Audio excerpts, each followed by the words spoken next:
just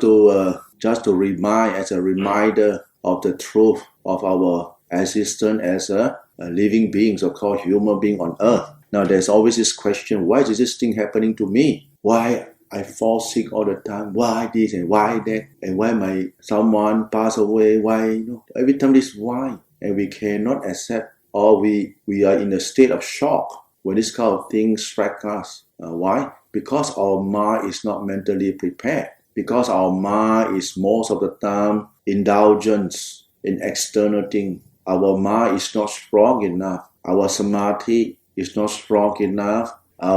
We don't have the wisdom, not fast enough to balance this kind of what we call happening or event that happen in our life. That's why when we have this kind of setback in our life or this kind of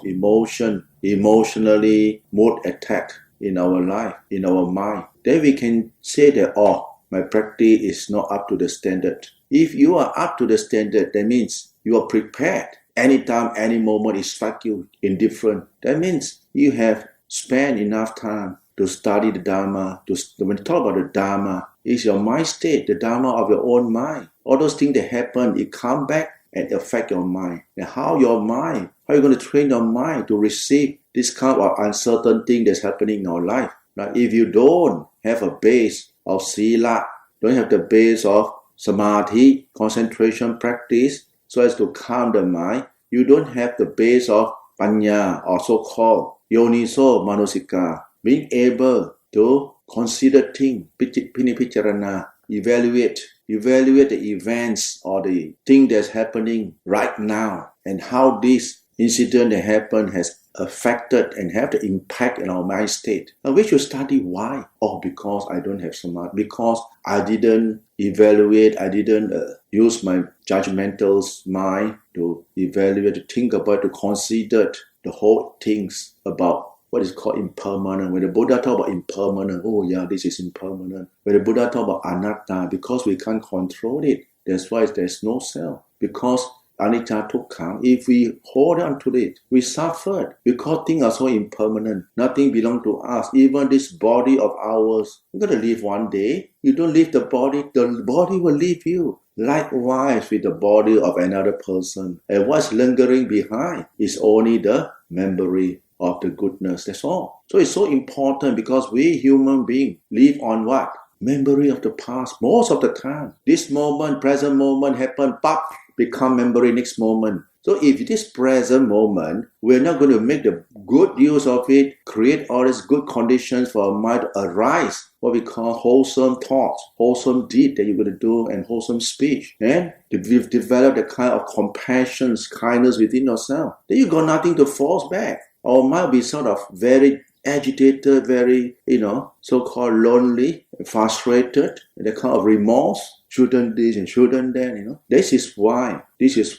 we talk about present moment. Everybody knows about present moment, but they don't practice. The present moment they know it's present moment. They know only how to talk, but when they behave and those memory pops out. And because of the behavior, because of the speech, of the action and the thoughts, it brings to become memory, and what happened, it has the impact in our mind. When this have this impact in our mind, when something happened, then we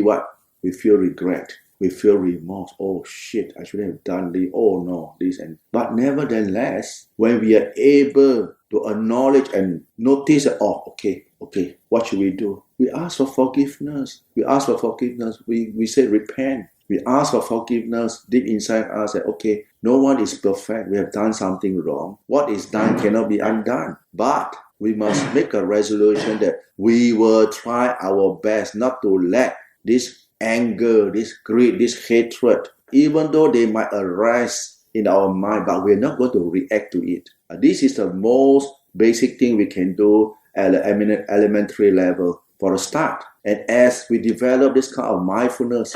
watching ourselves, watching our mind state, watching our speech, watching our action, everything, then you see you keep improving day by day. What should be done, you see, there's anything straight away we remedy, we correct, we do. Both our external thing, internal thing, the same thing. This is how a person improve. That's why this is how we improve our mindfulness. Then we can say that we stay in the present, and anything that comes up, presently we can arise, we can notice that this arising of certain wholesome or unwholesome thought. And when it arises within us, when we can see, oh, I'm not going to react to it. And it's just, you don't have to brush, you just watch it. And without you reacting to it, you see the thought loses its influence and it slowly subsides mentally. Even though it doesn't subside, but it doesn't empower us. It doesn't influence us to do those unwholesome things. Because our mindfulness is fast enough to acknowledge it. And as we practice along, goodness arises. Mindfulness increases, awareness, the thought awareness become more and more better. And with the minute the thought, not even the arise, we know, it's coming. We just watch inside and nothing happens. And then we see that we start to have a kind of maturity in our practice. We start to feel a sense of relief mentally that, okay, you don't get affected by this mind state anymore. And this is how we should practice in looking after our own mind. We can't read books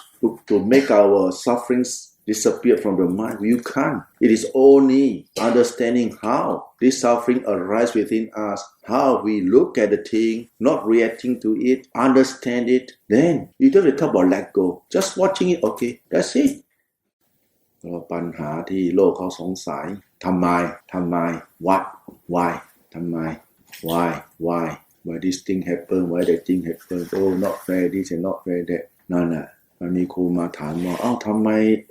เราป่วยบ่อยเหลือเกินน่ะช่วงนี้มันป่วยบ่อยเหลือเกินแล้วก็ฟังแล้วตลกก็อย่ามาเกิดสิคุณมาเกิดทำไมหรอกคนเราถ้าเกิดขึ้นมาในโลกนี้มันต้องเกิดแก่เจ็บตายเนี่ยมันธรรมดาอยู่แล้วธรรมดาของโลกแต่ที่นี่ว่าสัจจะความจริงอันนี้ไม่ซึมเข้าไปในหัวใจของเราเพราะอะไรเพราะจิตใจเราเนี่ยมาฟุ้งกับสิ่งภายนอกไปยึดติดกับของภายนอกว่าทางโลกมันดีอย่างนี้ดีอย่างง้นมาเห็นกับทางโลกมันเกินไปมันยึดติดมันก็ย้อนเข้ามาหาหัวใจเรื่องสัจจะความจริงตัวนี้มันก็มองไม่เห็นพอมองไม่เห็นขึ้นมามันก็ตาหูจมูกลิ้นกายใจตัวนี้มันก็หมักมุ่นกับอารมณ์ต่างๆประจำในโลกนี้ประจำในชีวิตของเราพอสิ่งที่เราไม่คาดถึงมันเกิดขึ้นอนิจจานี่คนเจ็บไข้ได้ป่วยคนตายเกิดขึ้นแล้วรับไม่ได้จิตใจเราจะผัดไม่พอใจทำไมมันไม่แฟร์เลยมันไม่ควรจะเกิดอย่างนี้นะมันไม่ควรนี่แต่ตัวนี้น่ะเขาเรียกว่าต้องเชื่อกรรมเวลาดีๆไม่เอามาพิจารณาเวลาเจอเรื่องป๊อบใจว่ารับไม่ได้นี่แหละเยอะนะชีวิตคนเราเนี่ยเยอะมากทำยังไงได้สิ่งที่คำสอนพระพุทธเจ้าบอกไว้ชัดเจนเขาก็ปฏิเสธตลอดนะไม่เป็นไรนะเอาสักหน่อยหน้าเนี่ยละไม่เป็นไรหรอกพระพุทธเจ้าบอกว่าไม่ได้นะไม่เป็นไรนิดๆแล้วเกิดความทุกข์ขึ้นมาแล้วกันมาโทษใครนะนี่แหละสิ่งสำคัญเนี่ยด้านเดคำสอนพระพุทธเจ้ามาครูบาอาจารย์เนี่ยแต่ละรุ่นตักเตือนสติให้เราต้องรักษาใจให้เราต้องภาวนาทำจิตให้สงบพอจิตสงบแล้วจะได้รู้สัจจะคืออะไรคือความจริงอะไรคือไม่เที่ยงอะไรคืออนิจจาทุกขังอนัตตาเป็นอะไรพึ่งตัวนี้เนี่ยพึ่งธรรมะเนี่ยพึ่งของจริงพอของจริงเกิดขึ้นแล้วก็รับได้เพราะว่าเราไม่ไปหลงไม่ไปยึดติดแต่ถ้าเราไม่มีการภาวนาไม่มีการพิจารณาไม่มีสมาธิพื้นฐานไม่มีศีลไม่มีสมาธิไม่มีปัญญารองรับพอเรื่องเกิดขึ้นมาแล้วใจแล้วก็เป๋เลยโกยแกว่งเลยเสียอกเสียใจที่เตือนไม่ใช่อะไรหรอกมันต้องเตือนบ่อยๆเรื่องอย่างนี้ถ้าไม่เตือนมันก็ไปอีกจิตนี่จิตธรรมดาทั่วไปก็เป็นงั้นแหละทำยังไงได้หน้าที่พระก็มีหน้าที่ทำตัวเองอยู่ในสมณะของเจ้าของแล้วก็มีหน้าที่หนึ่งได้มีโยมมาพอแบ่งปันตักเตือนได้ก็เตือนไปเนาะนี่แหละฝากไว้พิจารณาเนาะ